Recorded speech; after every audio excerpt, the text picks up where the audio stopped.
FBI, State Department, and U.S. Army CID has been going around Boston, visiting a number of people. There have been people who have been detained coming back in to the United States. The FBI visited or raided, depending on how you want to describe it, Bradley Manning's mother's home in Wales, in the UK. There's a lot of action, and people, US government authorities are certainly looking to try and embroil other individuals, apart from Mr. Manning, in the leak of a variety of materials that we have published. Mm-hmm. There's been, again, just very close to the ground, speculation in the media that Secretary Clinton would be the fall guy for the embarrassment that you've caused the U.S. and the State Department. Would her resignation or firing be an outcome that you would want out of this? I don't think it would make much difference either way. But she should resign if it can be shown that she was responsible for ordering US diplomatic figures to engage in espionage activities at the United Nations in violation of the international covenants to which the US has signed up. Yes, she should resign over that. Let me ask you what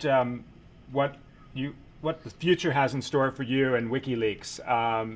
You've been quoted recently as saying your next target is big business and or Wall Street. What's next coming down the pipe?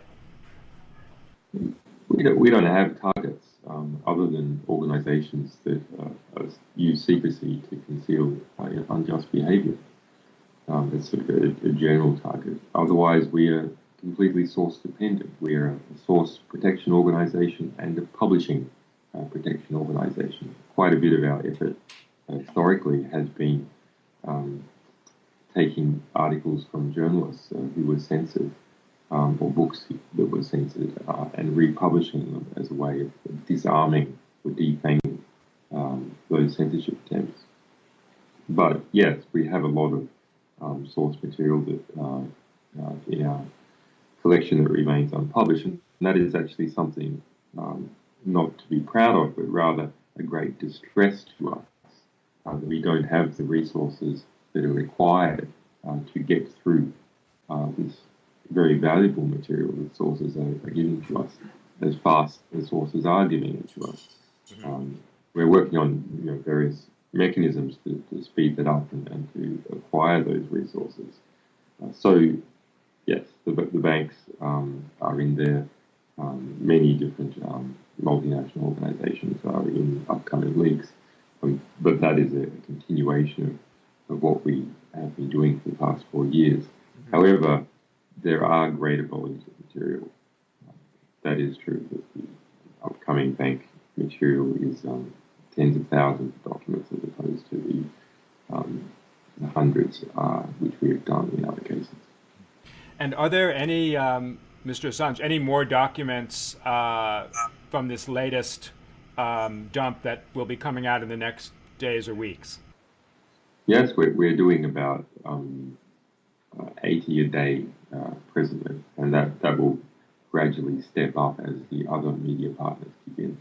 Mm-hmm. And as you were saying, do you review every document before you release it? For the Cablegate documents, every document is the backing document to a story appearing on a news website or in a newspaper or on a TV program, or that we ourselves have released as an analysis. So they are all reviewed and they are all redacted, either by us or by the newspapers concerned. And I know we're running out of time, but and the standards by which you do the redaction, how would you define that? Carefully. Also, we have asked the State Department in we have formally asked the State Department for assistance with that. That request was formally rejected, and they also refused to engage in any harmonization negotiation. So that tends to lead us to the view, given that the State Department has been working on the material for some 4 months now, and that we have intelligence of many organisations and individuals having been contacted by the State Department, that they do not believe that there are many people who would be vulnerable. But we are still conducting this matter carefully. And for the New York Times, the State Department only mentioned 8 broad areas of concern, and some of those were simply just trying to cover up some embarrassing activities, which the New York Times also rightfully rejected. Mr. Assange, I think we've run out of time. I appreciate you having taken the time to talk to us. I hope you will do so again. Absolutely. Thank you. Bye-bye. Thank you.